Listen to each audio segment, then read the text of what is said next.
നമസ്കാരം, ജന്മഭൂമിയിലേക്ക് സ്വാഗതം. ഒരു ഗെയിം ചേഞ്ചറായി റെയിൽവേയുടെ ഹൈസ്പീഡ് ബുള്ളറ്റ് ട്രെയിൻ പദ്ധതി.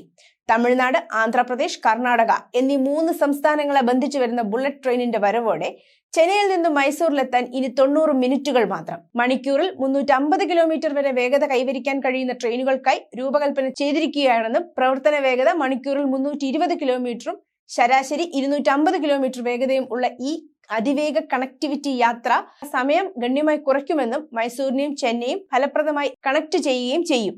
ഈ ട്രെയിനിന് 11 സ്റ്റോപ്പുകൾ ഉണ്ടാകുമെന്നാണ് റിപ്പോർട്ട്. പ്രത്യേകിച്ച് ബംഗളൂരുവിൽ മാത്രം 3 സ്റ്റോപ്പുകൾ ഉണ്ടാകും. ഇന്ത്യയിലെ ആദ്യത്തെ ബുള്ളറ്റ് ട്രെയിൻ പദ്ധതിയായ മുംബൈ അഹമ്മദാബാദ് അതിവേഗ റെയിൽ പാതയുടെ പൂർത്തീകരണത്തിന് ശേഷം ഈ പദ്ധതി ആരംഭിക്കും.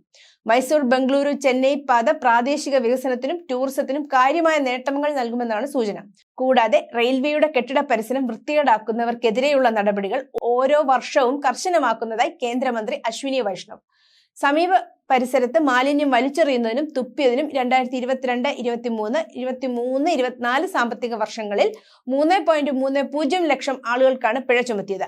5.13 കോടി രൂപ ഇവരിൽ നിന്ന് പിഴ ഈടാക്കിയിട്ടുണ്ട്.